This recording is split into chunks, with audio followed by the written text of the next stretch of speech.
Hello everyone, good afternoon. So next remaining part हम कर लेते हैं प्रैक्टिस टेस्ट का। ओके, सो नेक्स्ट क्वेश्चन आपको दिख रहा होगा कि मैच लिस्ट आपको दिख रही है। ठीक है, तो list 1 A B C D options आपको दिए हुए हैं एंड ऑप्शंस आर हियर। सो आप जानते हैं कि स्टार डेल्टा जो होता है वो स्टेपिंग डाउन के लिए यूज करते हैं। ठीक है, डेल्टा स्टार जो है वो स्टेपिंग अप के लिए यूज होता है, तो स्टार डेल्टा का यूज स्टेपिंग डाउन के लिए, डेल्टा स्टार का स्टेपिंग अप के लिए। स्टार स्टार का होता है लो करंट और high voltage rating and delta delta is use for large current and low voltage rating. Okay, next question. तो क्वेश्चन है आपका, एक single phase transformer has a rating of 20 kVA। ठीक है, 600 बाई 120 वोल्ट। अब उसको रिकनेक्ट कर रहे हैं ऑटो ट्रांसफार्मर जो कि सप्लाई कर रहा है 720 volt from a 600 volt primary source. So the maximum load it can supply is okay. So maximum load पूछा आपसे। आप जानते हैं KVA रेटिंग ऑफ ट्रांसफार्मर क्या होता है? KVA rating of two winding into K upon K minus 1। K आपका क्या है? ट्रांसफॉर्मेशन रेशियो है। ठीक है, तो ट्रांसफॉर्मेशन रेशियो क्या हो गया आपका? क्या है? N2 अपॉन N1 होता है ना। K आपका क्या होता है? N2 upon N1। N2 कितना आपका? 720 है। अच्छा, इधर दिखाई दे रहा है आपको 720 अपॉन 600, 1.2 आ जाएगा। जैसे आपका 1.2 आ जाएगा और KVA rating of two winding transformer आपकी कितनी है? 220 केवीए। ठीक है, तो फॉर्मूले में रख देना, आपका आंसर 120 केवीए आ जाएगा। Okay, next question. एक 3 phase squirrel cage induction motor है, draws 10 kilowatt from mains when loaded at a slip of 0.05. Okay, the stator loss and mechanical loss are 1 kilowatt and 550 watt respectively. आपसे efficiency निकालने को पूछ रहा है। Efficiency आप जानते हैं output power upon input power होता है। तो जैसा कि आप जानते हैं कि रोटर इनपुट है ना, या फिर हम उसको एयर गैप पावर बोले, उसका फॉर्मूला होता है 3I2 upon S. Rotor copper loss का फॉर्मूला होता है एस इंटू पी इनपुट, है ना। ठीक है, ग्रॉस मैकेनिकल पावर, ये तीनों फॉर्मूले पे क्वेश्चन कई बार आ सकता है, मतलब सेट में आपके दिखाई दे सकता है। ओके, तो ग्रॉस मैकेनिकल पावर आउटपुट होता है आपका P input minus copper loss.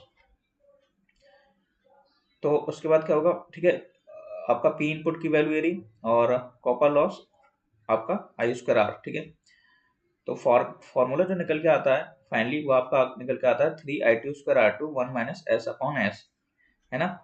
ठीक है, आपको फाइंड करना है एफिशिएंसी। ठीक है, तो रोटर, आप डायरेक्टली इधर आइए। पहले रोटर इनपुट आपका होता है input power minus stator loss, क्योंकि आपको रोटर इनपुट चाहिए, है ना।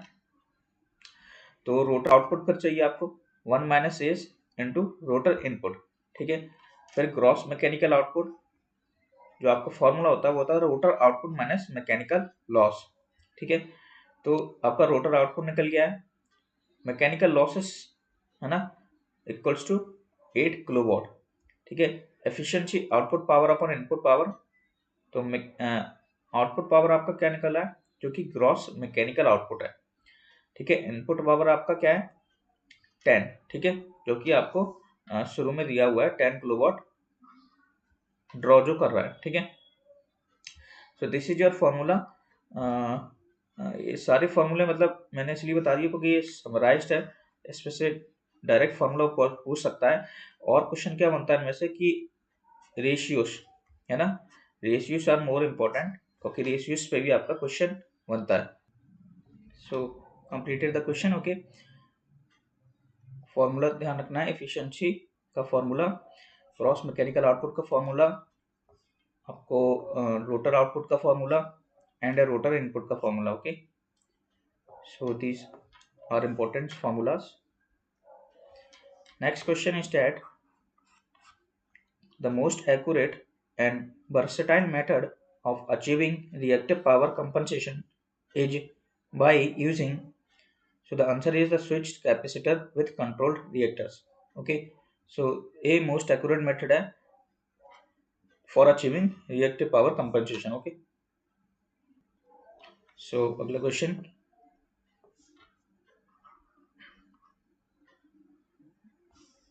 Second, so the question is a synchronous generator is solidly grounded through neutral reactance Xn. If X1, X2, X0 are positive, negative and zero sequence reactance respectively, and LG fault current is more than three phase fault current, when, तो condition आपकी होगी, ठीक है, x1 equal to x2 which is greater than x1 is greater than x0, ठीक है।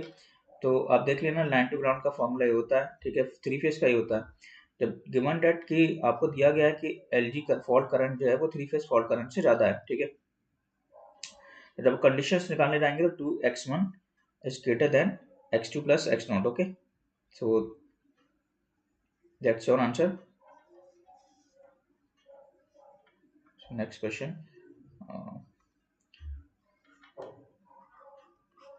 a single phase motor takes 50 ampere at a power factor angle of 30 degree from a 250 volt 50 hertz AC supply. What value of capacitance must a shunting capacitor have to raise the power factor to unity? Okay, so आपको capacitance की value find करना है, ठीक है। देखिए वैसे तो formula आप X C equal to omega C direct लगाते, लेकिन इस कंडीशन में जबकि आपको पावर फैक्टर को यूनिटी पहुंचाना है, यानी कि आपको इंडक्टिव इफेक्ट कम करना है ना, इंडक्टिव इफेक्ट आपको रिड्यूस करना है, तो उसके लिए आपको कैपेसिटिव ऐड करना पड़ेगा कैपेसिटेंस लोड के अक्रॉस, ठीक है। इसलिए फॉर्मूला आपका लगेगा Q equals to B square omega C, है ना। आई आपको दिया है, थीटा आपको है, ठीक है, ओमेगा 2 पाई एफ, ठीक है, और Q equals to B I sine five से Q निकल जाएगा, बी आई साइन फाइव से Q निकल जाएगा, ठीक है, फिर Q equals to B square omega C. तो आपका कैपेसिटर की वैल्यू फाइंड हो जाएगी, okay. So next question, when compared with the BJT MOSFET have lesser turn-on time, enabling them to operate at high operating frequencies. What is the reason that can be attributed to the property? So आप जानते हैं कि पहला option है high input impedance, गलत है। Positive temperature coefficient, the absent of minority storage change in the MOSFET, ठीक है। ए आपका सही ऑप्शन है, क्योंकि बीजेटी बाइपोलर डिवाइस है, ठीक है, because of both majority carriers and minority carriers. So therefore, when compared to BJT, MOSFET has lesser turn of time and enabling them to operate at high operating frequencies. Okay. So इसका answer जो होगा, the absence of minority storage charge in the MOSFET. Okay. So next, a converter which can operate both in 3 pulse and 6 pulse mode. So simple question, three phase semi converter, because single phase converter is 2 pulse, three phase half wave 3 pulse converter, और three phase semi converter alpha is less than 60 degree और alpha is greater than 60 degree के लिए, alpha is less than 60 degree के लिए 6 pulse converter और greater than के लिए 3 pulse converter, okay. और थ्री फेज फुल कन्वर्टर आप जानते हैं जो कि होता है 6 pulse converter.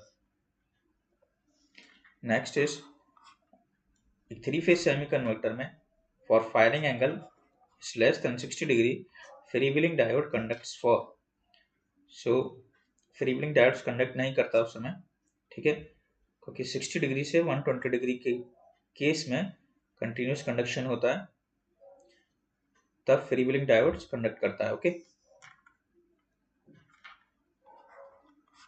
Next question, a three phase inverter is fed from a 600 volt source for a star connected resistive load 15 ohm per phase, the RMS load current for 120 degree conduction is, okay।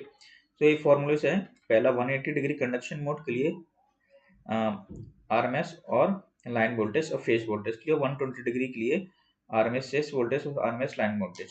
तो calculation direct है, BPH जो कि होता है BS upon √6, और आपको find करना था RMS load current. Okay,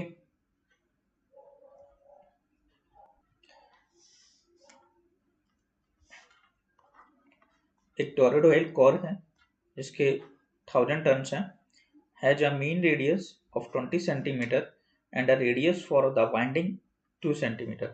The average self-inductance with air core and with an inner core of relative permeability mu r 800. So आपको दो केसेस दिए हैं, ठीक है। So first condition is the a toroidal core of 1000 tons has a mean radius of 20 centimeter और radius for 2 centimeter ना। Formula आप जानते हैं L equals to mu n square a upon 2 pi r, okay. So mu 4 pi into 10⁻⁻7 होता है, ठीक है।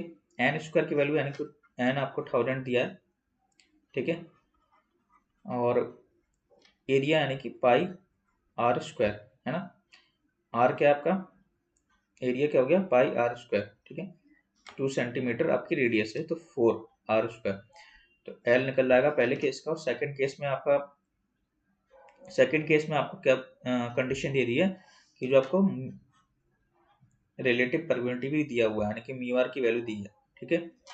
तो केवल 4 × 10⁻⁷ के साथ मल्टीप्लाई होगा 800 भी, और सिमिलर थिंग्स हैं। सो 1 हेनरी आपका आंसर आ रहा है।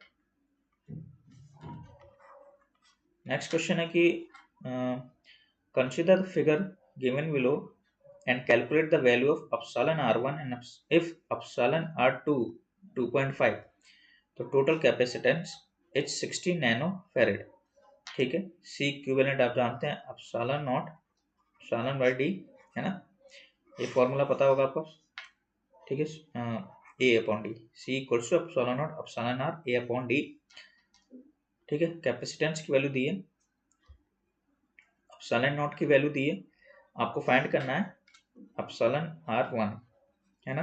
तो एप्सिलॉन R1 इंटू एरिया 2.4 है ना, अपॉन 2 × 10⁻³ डिस्टेंस जो आपको दी है, ठीक है। 2 mm जो डिस्टेंस आपकी ये डी है, this is T.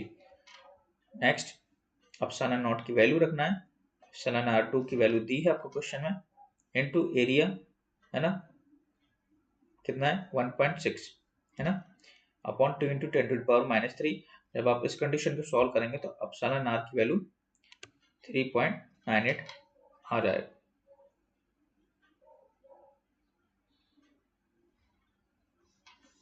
Next question,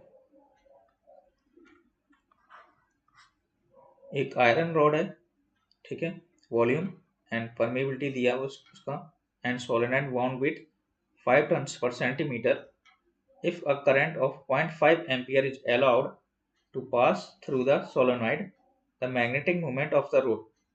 तो मैग्नेटिक मूवमेंट का फॉर्मूला इंपॉर्टेंट है, आपको याद रखना पड़ेगा, ठीक है। m equals to mu R minus 1 into H, और h आप जानते हैं क्या होता है NI अपॉन L है ना।